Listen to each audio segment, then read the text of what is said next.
मैं मोदी के लिए खुल्लम खुल्ला बोल रहा हूँ। ये आदमी हिंदुस्तान की सत्ता में जितना दिन भी रहेगा ये हिंदुस्तान का शुभ हो नहीं सकता है। वायुसेना से वारंट ऑफिसर के रैंक से मैं रिटायर्ड हुआ तो उसके बाद मैं कांग्रेस ज्वाइन किया, लेकिन कांग्रेस की हालत थी कि लालू के यहाँ बिकी हुई थी।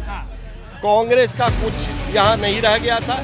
कांग्रेस में जो लोग थे अपने आप को मठाधीश समझते थे। जो हमारे अखिलेश सिंह थे उनको यदि झुक करके प्रणाम भी कीजिए तो उनके चेहरे पर मुस्कुराहट भी नहीं आती थी, वो भी लगता 50 करोड़ की कीमत मांगती थी। धर्म के ये अवगुण से भरे पड़े हैं और ये सिर्फ लूटने के इरादे से सत्ता में आए हैं। मुझे राम मंदिर से कोई मतलब नहीं। तुम हमें बेवकूफ़ बना के अपना सत्ता की गोटी पे खेलना चाहते हो और उसकी मलाई खाना चाहते हो, उसकी रोटी खाना चाहते हो और कुछ नहीं है तुम्हारे पास। तो सर 17 से पहले मोदी भक्त हुआ करते थे, अब मोदी से मोह भंग क्यों हो गया आप? देखिए मैं सच्ची बात बता देता हूँ आपको। मेरा नाम अरविंद प्रसाद उर्फ अरविंद शर्मा हुआ और मैं शेखपुरा जिले के बरबीघा प्रखंड का सरवा गांव का निवासी हूं, जो श्री बाबू की जन्मभूमि मौर से दक्षिण है। श्री बाबू मेरे आदर्श हैं, उनके बारे में सुन करके मैंने जीवन के बहुत सारे आचरण बनाए। आर्थिक रूप से मैं बहुत छोटे किसान परिवार में पैदा हुआ था। उसके बाद मैं वायुसेना की नौकरी करने के लिए चला गया, लेकिन राजनीतिक विचारधारा में हमने लोगों को जब पढ़ा और जितने भी आरएसएस के और दक्षिणपंथी फिलोसफर थे उनकी लेखनी को मैं पढ़ता था। उस वक्त के हिसाब से मैं 1980 में जब भारतीय जनता पार्टी बनी तब से मैं उसका सपोर्टर था और इसी का परिणाम था कि मेरा जो मंझला भाई था बरबीघा प्रखंड का बीजेपी का अध्यक्ष भी बना, युवा अध्यक्ष, और उस वक्त गिरिराज सिंह जिला अध्यक्ष होते थे। कालांतर में बीजेपी की सरकार भी बनी और हम उनके लिए पागल थे। लेकिन 2017 का एक वाक्यांश हुआ जब मैं टीवी पे इंटरव्यू देख रहा था रविशंकर प्रसाद जी का। जब उनको किसी ने पूछा कि भाई आपने 2 करोड़ लोगों के रोजगार की बात की तो इसका आंकड़ा दे दीजिए, तो इन्होंने बोला कि देखिए हम तो आप 2 करोड़ की बात करें, हमने 4 करोड़ रोजगार दे दिया। अब ये देखिए हर बात को बतंगड़ में कैसे बनाया जाता है, तब्दील किया जाता है, इस कला में ये पारंगत है। और इन्होंने भाजपा की बात कर रहे हैं कि सिर्फ एक नेता की बात? मैं पूरे भाजपा की नहीं, शासक वर्ग की बात कर रहा हूँ। ये शासक वर्ग का जो तंत्र है ना, इसमें 3 लोग हैं।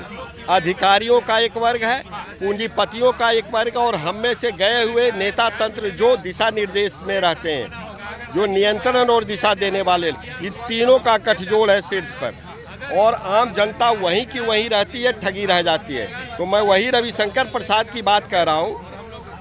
उन्होंने बोला आप 2 करोड़ की बात करें, मैंने 4 करोड़ लोगों को रोजगार दिया और 6 आपको ई रिक्शा हो गया, सिलाई मशीन हो गया, टायर पंचर हो गया, बताओ फुटपाथ पे समोसे बेचने वाले हो गए।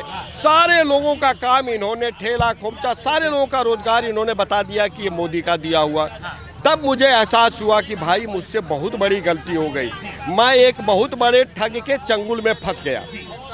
लेकिन करता क्या, सत्ता तो उसके हाथ में चली गई थी, सारे लोग उसके लिए पागल थे और कालांतर में उस आदमी ने ऐसा साबित कर दिया कि ये आदमी पूरे हिंदुस्तान के लिए अशुभ है।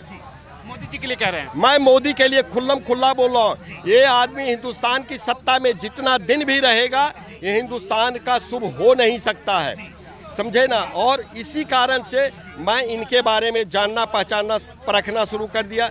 इन सारी बातों से मुझे लगा कि मैं आज प्रायश्चित कर रहा हूँ। 2020 में जब वायुसेना से वारंट ऑफिसर के रैंक से मैं रिटायर्ड हुआ तो उसके बाद मैं कांग्रेस ज्वाइन किया, लेकिन कांग्रेस की हालत थी कि लालू के यहाँ बिकी हुई थी। कांग्रेस का कुछ यहाँ नहीं रह गया था। कांग्रेस में जो लोग थे अपने आप को मठाधीश समझते थे।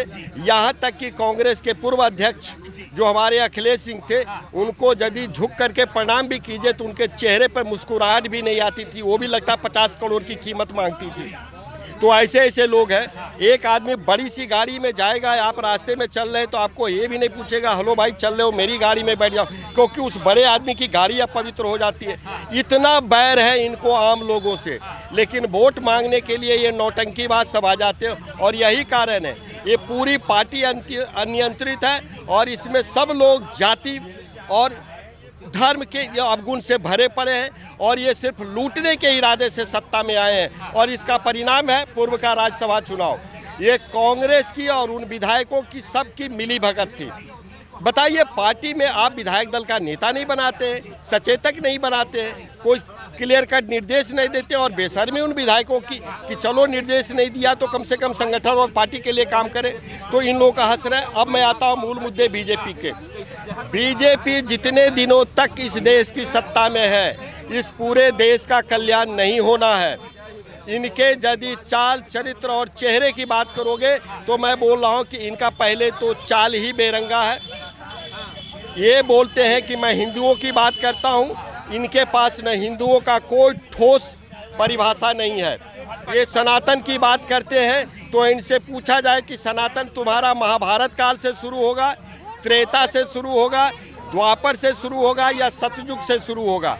इनके पास कोई जवाब नहीं। इन्होंने लोगों को धर्म के रूप में शास्त्र और उपनिषद की कुछ बातों से जिनको इनका फायदा है, जनता गुमराह होती है, इन्हीं बातों का लेना देना। और इसके लिए एक षड्यंत्र पिछले 200 साल से चल रहा था। जो गीता प्रेस गोरखपुर है, एक बहुत बड़ा षड्यंत्र का हिस्सा है। आपको शुभ दिन अशुभ दिन, इतने पर्व, इतने त्यौहार, ये सारे नक्षत्र, काल, ग्रह, इसके चक्कर में आपको ऐसा फंसा दिया गया है कि महिलाएं तो पुरुष से भी कटी हुई रहती हैं। उनको अपने पति का खाना देने का टाइम नहीं है, बेटे का ड्यूटी देर हो रहा है, स्कूल कॉलेज देर हो रही, उससे कोई मतलब नहीं है। भाजपा हिंदू राष्ट्र की बात कर रही है कि हिंदू राष्ट्र, वही तो बोल रहा हूँ, इसका हिंदू राष्ट्र। भाजपा का हिंदू राष्ट्र इसलिए है कि इनको तालिबानी हिंदू तालिबानाइजेशन व्यवस्था बनानी थी और इसी के लिए ये लोग आए हुए सत्ता में। और ये सबसे नायब नुक्सा है इनका। इसमें हर्रे लगे न फिटकिरी रंग चोखा। इनमें इनको नौकर ऐसा चाहिए, भीख मांग कर खाए वाला हो जाता है और उसमें भी बचत करे जो आधा देकर जाए वाली बात है। अब जनता को क्या चाहिए भैया? राम मंदिर में भजन करो, गंगा आरती करो, सारे पूजन करो, सारे त्यौहार करो। हमें आज तक नहीं कोई आदमी समझा पाया कि ये डीजे बजा करके क्या उपद्रव करना चाहते हैं समाज में। ये समाज में शांत चित्त लोगों के ऊपर अधिकार जमाना चाहते हैं। कहते हैं कि देखो तुम चुप रहो, अब मेरा शासन आ गया और मेरा हिंदू धर्म यही कहता है, तुम्हें शांति से जीने नहीं देंगे।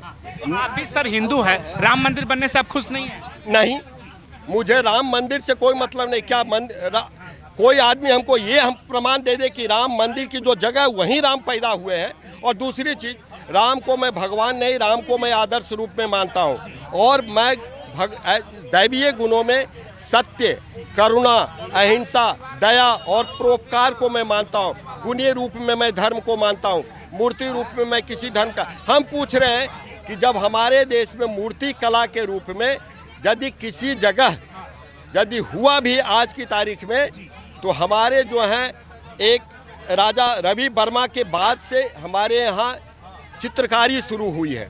उसके पहले मोहनजोदड़ो और जो बाकी जगहों पे जो है हमारी जो है, तो अतीत की बातें हो जाएंगी। मैं बोल रहा हूँ ना, वहाँ पर आप जाइएगा तो वहाँ बौद्ध दर्शन से ज़्यादा का साहित्य नहीं मिलता है। और कुछ जगहों में हमारे देवी देवताओं के जो चित्रण है उस हिसाब से चीज़ें हैं, हम उसके हिसाब से नहीं रहे। आप यदि राम का ही आप फोटो देखिएगा तो 10 घरों में 10 तरह के राम दिखाई देंगे। दुर्गा की बात कीजिएगा तो 10 जगह दुर्गा की। देखिए, शक्ति की आराधना और अपना ध्यान केंद्रित करने के लिए और ताकत मांगने के लिए आप किसी का कुछ करते हैं तो कोई बुरा नहीं है। लेकिन आप उसी पाखंड में, उसी आडंबर में यदि डूब जाते हैं और समाज को डुबोते हैं तो ये आपके लिए बहुत बड़े अनर्थ की निशानी है और आपके साथ बहुत बड़ा अनर्थ होने वाला है। भाजपा सर सनातन की बात कर रही है, हिंदू राष्ट्र की बात कर रही है। भाजपा में सनातनी है कौन? मोदी जी हैं। अब मोदी जी साबित करें। वो तो मोढ़ाची है, तो वो मोढ़ाची ही बने रहते, मोदी क्यों बन गए? हम पूछ रहे सनातन क्या है? वो सनातन में अपने पूर्व के जो पूर्वजों के हैं उसका सरनेम बता दे। वो यदि सनातन है तो उनका सरनेम भी सनातन वाला होना चाहिए था ना। मोदी जी हिंदुत्व की से बात करते हैं, हिंदू बताइए, हिंदुत्व की बात कहाँ पे लिखी हुई है ये बता दीजिए आप। देखिए, इन लोगों ने इनको पता है 80-20 का मैच है, 80% हिंदू है, हिंदुओं को गुमराह करो।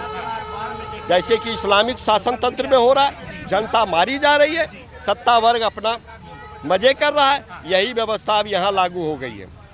यही काम, बटोगे तो कटोगे की नारा देती है। इसीलिए ना बटोगे कटोगे, क्योंकि अब पूछ रहे हैं अभी बटोगे कटोगे का जो नारा देने वाले ये पूरे बीजेपी के जो तथाकथित जो लोग हैं, इनसे पूछे कि आज जो हमारे यहाँ ये सब जो कुकर्म हो रहे हैं, इसमें कौन वो काटने वाला है, बताओ उसका नाम। इसमें जो तुम हमको सचेत करने के लिए आए हो, हमारी रक्षा की बात करने वाले आए हो, तो तुम ही लोग हो, या तुम ही इसी व्यवस्था के लोग हो। हमको बताओ ना भाई कि कौन आदमी आज है। तुम हमें बेवकूफ़ बना के अपना सत्ता की गोटी पे खेलना चाहते हो और उसकी मलाई खाना चाहते हो, उसकी रोटी खाना चाहते हो, और कुछ नहीं है तुम्हारे पास। हिंदुओं को बेवकूफ बना रही है भाजपा हिंदुत्व के नाम पे। 100% हिंदुत्व के नाम पर ये, क्योंकि ये हिंदू नहीं है, ये हिंदू नहीं है।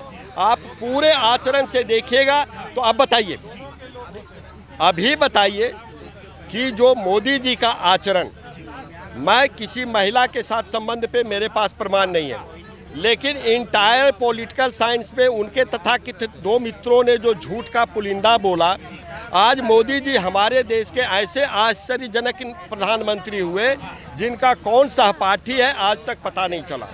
वो कॉलेज में पढ़े लेकिन उनके साथ कौन पढ़ा ये आज तक नहीं पता चला। और आज तक मैं बिल्कुल मतलब किंग कर्तव्य विमूढ़ हो गया हूँ कि भैया इंटायर पॉलिटिकल साइंस नाम का भी कोई सब्जेक्ट यूनिवर्सिटी में पढ़ाया जाता है।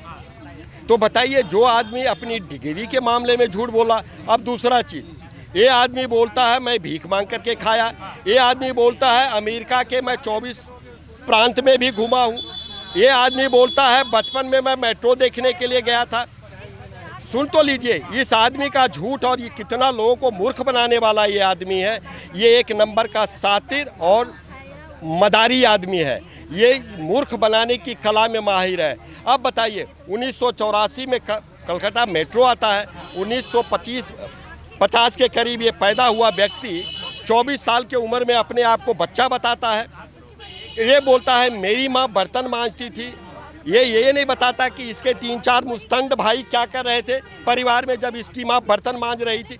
क्योंकि लालू का भय दिखा करके आपको डराया गया और आपसे वोट लिया गया। और लालू ने क्या किया?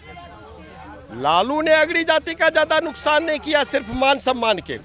अगड़ी जाति के दम्भ को तोड़ा, उनके आत्मबल को तोड़ा और पिछड़ों को उत्साहित किया। लेकिन लालू जी की यही करनी लालू जी पे भारी हो गई कि जिस पिछड़ी जाति को उन्होंने उत्साहित किया, अब वो पिछड़ी जाति अपने पूरे हक हकूक़ के लिए लालू यादव से हिसाब मांग रहे हैं, और वो अति पिछड़ा और पिछड़ा क्या क्या वर्गीकरण में बट गए हैं। अब लालू जी बेचैन है कि भैया मैं तो सारी ज़िंदगी अगड़ों को सिर्फ गाली देता रहा, उनको एकत्रित करने के लिए। नुकसान तो मेरा हो गया और फ़ायदा तो नीतीश कुमार लेके गया। अरे नीतीश कुमार का तो इतना फ़ायदा हुआ है कि भैया हमारे ही गांव का सतीश कुमार पूर्व मुखिया कुर्मी चेतना रैली वाला कुर्मियों का संगठन बनाया, कुर्मी चेतना रैली किया, और नीतीश कुमार उसमें कूदे और पूरा मलाई खा गए, नेता हो गए। वो नेता हो गए। और सतीश कुमार की बताई मतलब हमको लगता है कि उनका जो यहाँ हुआ है 12वीं, उसमें एक दिन शामिल हुए, गांव गए थे तो उनका नाम भी तक नहीं लिए इन्होंने। अब बताइए, नीतीश कुमार का तो व्यक्तिगत आचरण इतना अशोभनीय है कि ये आदमी नशे का शिकार है या दिमागी तौर से पीड़ित आदमी है। और बाकी जो लोग चाहते हैं कि इसका चेहरा हमारे लिए बहुत ज़रूरी है वोट कैच करने के लिए, और वोट भी कैसे नहीं कैच किया जाए। एक बहुत बड़ा तबका महिलाओं का इन्होंने कैप्चर कर रखा है, जिसको 10,000 रुपया देना। इस देश का दुर्भाग्य है कि चुनाव के टाइम में 10,000 रुपया दिया जाता है, 2 लाख रुपया मतलब बाकी के 1 लाख रुपये 90 देने का आश्वासन दिया जाता है, और सरकारें बनती है। और इसकी पवित्रता की और सनातन की और हिंदू धर्म की बातें करते हैं। ये इतने नीच पतित और बेधर्मी लोग हैं जिनके पास झूठ, पाखंड, वोट खरीदने के सिवा और कोई काम नहीं है।